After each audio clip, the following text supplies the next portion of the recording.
Whereas if you're a new, come on man. I purchased this for 360.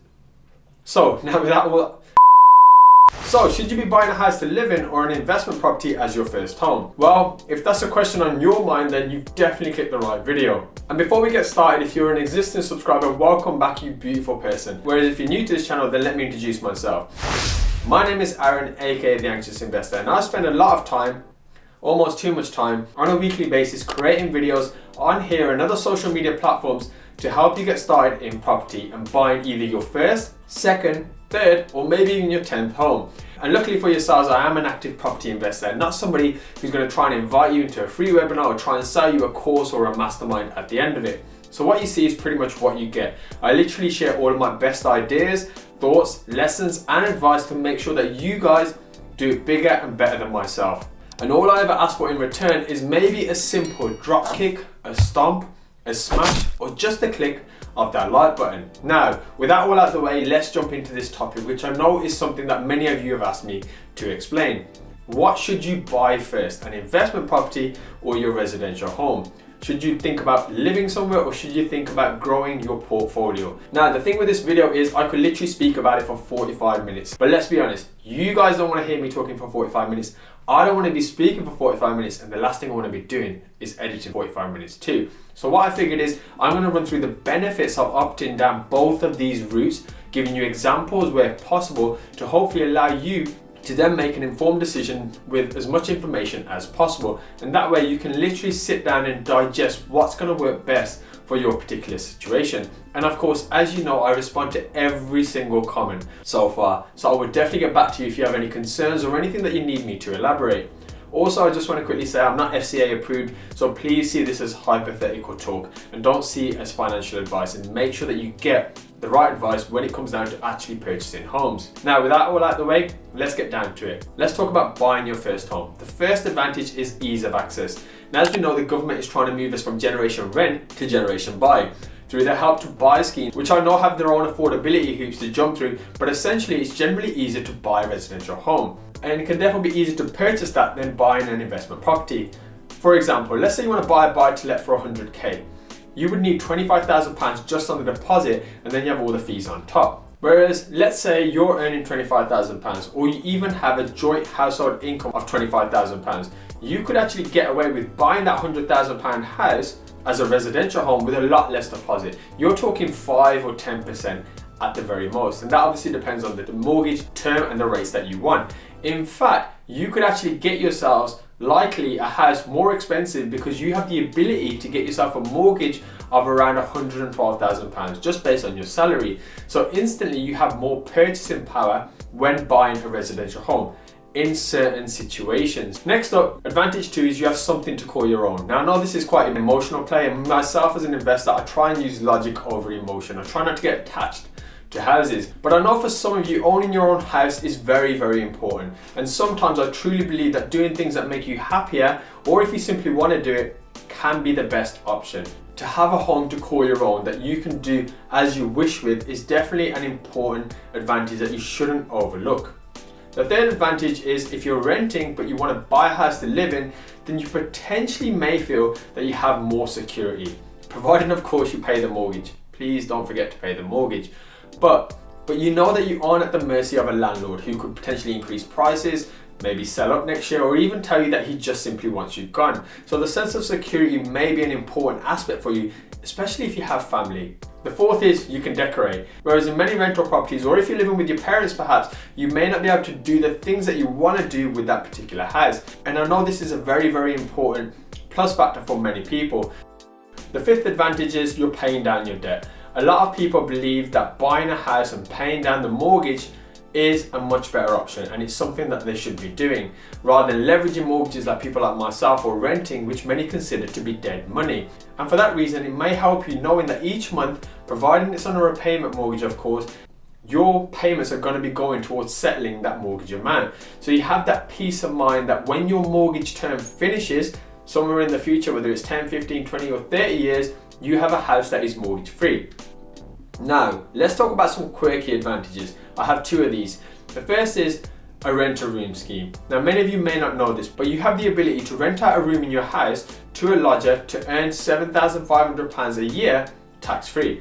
I mean, who doesn't want to earn £7,500 and who doesn't want it tax-free? The next one is that you can buy a house to live in that's actually a project. Now maybe you want to buy a house that you want to renovate, for example, and you want to learn the tricks and the trade or just do some DIY. Then the residential home in this instance has many benefits, not just the ones that I mentioned, but should you choose to sell this later on by adding some value to it, unlike when you flip properties where you pay capital gains tax, as this is your main residence property, you don't actually pay capital gains tax on it in most circumstances. And I have proof of this as well. So my last residential home, although it wasn't a project, when we sold it a few years later on, it had gone up by around £25,000. And we benefited from not having to pay capital gains tax on that amount, which we then subsequently put into investment properties. So now, let's jump into the potential advantages of opting for an investment home over buying your own residential. Advantage number one, it's simply a great investment. Property for me is reliable, it's safe, and if purchased at the right price, it can provide you not only a monthly cash flow, but also capital growth, which I think is the most important thing in the long run. And I always stress that if you are investing, to have a long-term plan in this game. All the houses and all the properties that I purchase have a long-term goal attached towards them. Be that for future generations, my siblings, my family, each house has a purpose and it's never to fulfill a short-term itch. So with that, putting your money into an asset as opposed to just simply leaving it in the bank, you are instantly moving it into an investment vehicle that helps your money appreciate over time rather than seeing it deteriorate and fail to even hedge against inflation, stuck in a current account earning you 0.1% a month. The second is you can invest anywhere. Now what I mean by this is you have more flexibility in regards to where you buy your investment properties, because when we buy our residential homes, we buy with emotion and we want it to look and feel a certain way according to our taste, of course. We want schools as close as possible, or maybe the best schools. We want to know that the area is safe. We want to know that there's specific amenities close by, maybe even family or friends close by.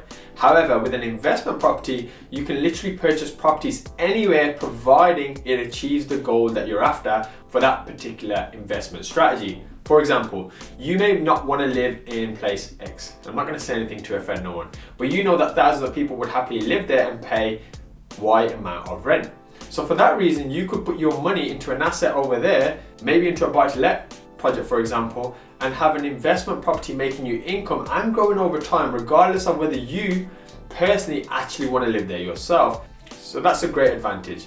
The third is you have more strategies. Now, investment properties don't always need to be houses for families, couples, or single people. You can buy flats, you can buy service apartments, you can even buy commercial units. There's a lot more that you can potentially do. And this therefore gives you more scope to allow your money to work for you in various different ways. The fourth is income doesn't always matter. Now this is a crucial one. So say you want to buy a £250,000 house to live in. The chances are you're going to need quite a large deposit, and you're also going to need a hefty salary alongside that, be it alone or combined with your other half. As residential homes look at the income and then they assess how much of a mortgage they feel that you can adequately pay. However, if you're a property investor, you can potentially buy that house around the same price, for example, in many different ways depending on your strategy and the knowledge that you have. And your income doesn't always matter. Because I purchased this for £364,000 without having a hefty salary. I also purchased this house with a minimum salary of £11,000 back in the day, as I was literally paying myself peanuts just to get by. And thankfully with buy-to-lets, as I mentioned in this video over here, the rental coverage is a key factor that lenders like to look at. So if you are interested in learning more about that, do check that video out. Number 5, the mortgage is paid by the tenant. Now when you have a residential, you pay the mortgage. It's your responsibility, nobody else's. As opposed to an investment property, a tenant, be that a commercial entity, maybe like Tesco's for example, or a residential like Mrs. Jones, they will have to pay for it. Now obviously they occupy that property, whereas with a residential, you live there and you get that benefit. But if you're happy living where you currently are now, maybe an investment property is the best thing for you. Number 6, rent where you live, own where you rent. This is a philosophy that I live by, and I know not everyone will agree with, and I fully accept that. But a quick example that may make you think slightly different. Let's say you want a dream house and you need £50,000 deposit. By putting that in, you'll get all the benefits of owning your own house, but your money is tied up now. You can't touch it. Whereas myself, I look at that and think, I can make that £50,000 work and maybe buy 2 buy-to-lets that can bring me in £500 a month. I could then use that cash flow towards renting a place rather than living there, whilst also knowing that I'm benefiting from 2 properties growing in capital appreciation and also having 2 different income streams coming in on a monthly basis, which for my situation right now is very important. Now, of course, I don't own where I live and I am at the mercy of the landlord. They can boot me out at any time. However, I also have the flexibility of leaving when I want. I can upgrade and move to a better place, or I can downscale depending on how my current situation is. So it's definitely something to think about, and if you want to know more about that, then maybe check this video out of where I explain it in a little bit more detail. But of course, it's specific to your situation, so don't just do what I've done. You need to understand a little bit about yourself, and that's what I want to touch on in the concluding thoughts for this video. Now, the obvious things here is, the truth of the matter is the answer depends. It depends on your goals, the money you have available, where you're currently residing, what your current home situation is like in terms of family, etc. Do you have children? Do you have people that are dependent on you? Do you enjoy your job? Do you hate your job and you want to leave your job to free up your time? Or are you happy having a lodger, for example, and getting that £7,500? There's so many questions to ask. In fact, I could think of 300 more questions. Hence why I said this could be a 45-minute long video. But what I want you to do is digest some of those advantages I mentioned earlier. Drop any comments down below if you want me to elaborate on any of them, or if you want to have any sort of dialogue where I can try and help you based on my own experience. And of course, if you made it this far, the only thing I ask from you is to kindly smash that like button, because I know the chances are 90% of you have probably forgot. And with that, my friends, I'm going to roll some bloopers to hopefully make you smile, and I look forward to seeing you next time. Thanks for watching.